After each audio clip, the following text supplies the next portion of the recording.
조갑제 TV 시청자 여러분 안녕하십니까? 문재인 정권은 역사를 조작하고 있습니다. 역사 조작을 왜 하느냐? 영구 집권하기 위해서 하는 겁니다. 역사를 조작하면 미래의 권력을 잡을 수 있다고 생각합니다. 조지 오웰은 과거를 지배하면 미래를 지배한다고 했습니다. 그런데 누가 과거를 지배하느냐? 현재를 지배하는 사람이 과거를 지배한다. 즉 현재의 권력을 통해서 과거의 역사를 조작을 해가지고 정권을 이어가고 있는 것이 북한 노동당 정권입니다. 문재인 정권 또한 북한 정권을 닮아가는 역사 왜곡, 역사 조작을 통해서 국민들의 집단 기억을 뒤바꿔 놓으려고 합니다. 민족 반역자 김정은을 동족으로 대우하면서 때로는 상관으로 섬기고 있습니다. 화제가 되고 있는 존 볼턴 회고록, 사건이 일어난 방이라는 이 회고록에는 문재인 대통령과 아베 신조 일본 총리를 비교하는 글이 많이 있습니다.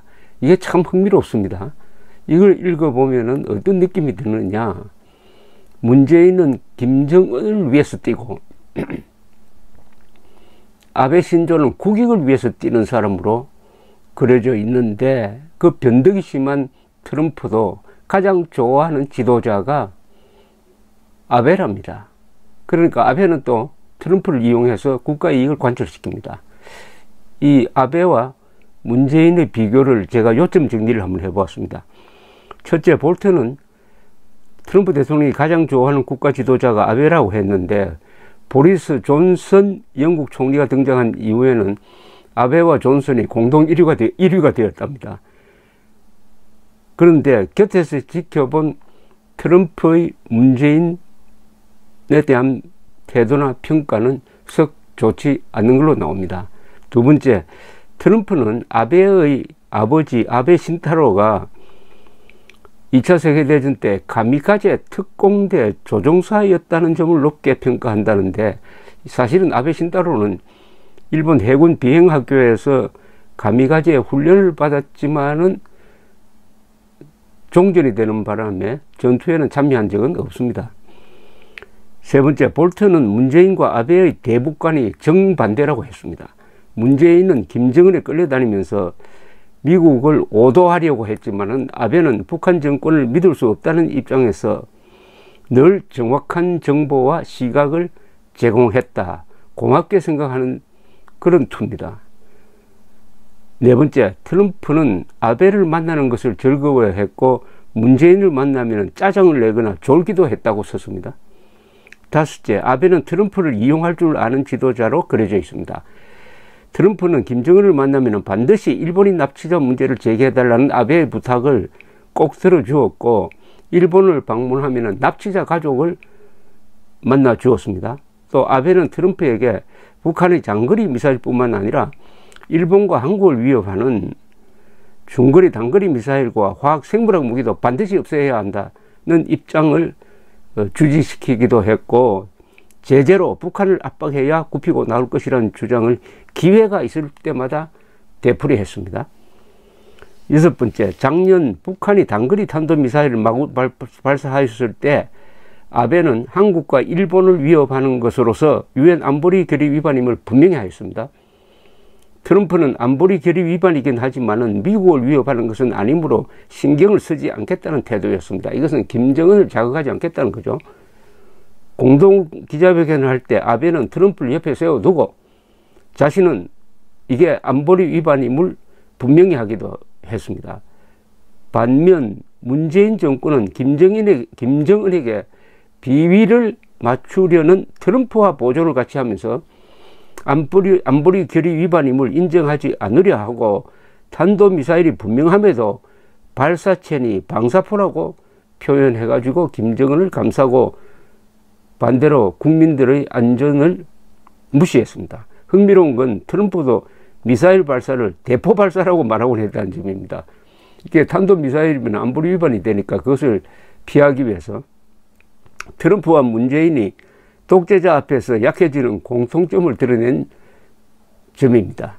일곱 번째, 아베와 트럼프 사이가 좋으니 그 아래 실무자들끼리도 협조가 잘 되었다고 볼튼은 쓰고 있습니다. 볼튼은 상대역인 일본의 국가안보국장 야지와 긴밀히 협력하는 과정을 자세히 적었습니다. 8번째, 아베는 트럼프를 다룰 줄 아는 사람으로 비칩니다. 이 회고록에 따르면 인간적으로 상호 존중하면서도 국익을 위하여는 서로 다른 말을 할 줄도 알고 얼굴을 붉힐 줄도 알고 그리고 미국의 대북 정책에 일본의 이익을 반영할 줄도 아는 사람이 아베다. 그야말로 주체적 외교를 하는 사람이다. 이렇게 비춰집니다. 문재인의 외교는 김정은을 위한 외교고 김정은을 위한 외교는 국민들과 국군과 국익은 희생시키는 외교죠. 그건 외교가 아니죠. 9번째, 볼튼은 한일 간의 갈등을 설명하면서 역사 문제를 정치적으로 이용하는 쪽은 일본이 아니라 문재인이라고 썼습니다. 벌써 여기서 볼튼의 시각이 그대로 드러납니다. 10번째, 문재인은 김정은을 위하여 한미동맹 정신과 국민의 안전을 희생시키는 사람. 그래서 트럼프와 볼튼으로부터 경멸을 받는 사람. 아베는 일본의 이익과 인류 보편적 가치를 견지하면서도 트럼프의 존중을 받는 사람으로 그려져 있습니다. 볼튼 회고록을 읽으면 한국인의 입장에서는 문재인보다 아베가 더 한국인의 안전을 챙겨주는 사람처럼 비춰집니다. 몇 가지 예를 들겠습니다. 트럼프는 김정인이 문재인을 하노이 회담 이후 상대하지 않으려고 하니 미국도 문재인을 존중할 이유가 많이 약해졌다고 보는 듯 행동합니다. 볼튼에 따르면 작년 6월 30일 판문점 트럼프 김정은 회담 때도 양쪽이 다 문재인을 따돌리고 싶어 했다는 겁니다. 그리고 볼튼은 하노이 작년 2월 18일 하노이 회담 결렬 이후 문재인 측이 자신을 원중시하였다고 했습니다.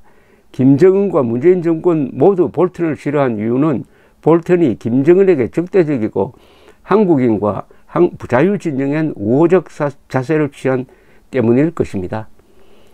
문재인도 트럼프처럼 내용 없는 보여주기식 언론 플레이를 좋아했다고 볼튼은 적고 있습니다. 작년 4월 백악관을 찾아온 문재인 대통령은 트럼프 대통령에게 김정은과 만날 것을 권하면서 판문점이나 미국 선박 같은 곳에서 회담을 하면은 극적 효과를 거둘 것이라고 설명을 했는데 트럼프가 짜증이 났다고 합니다.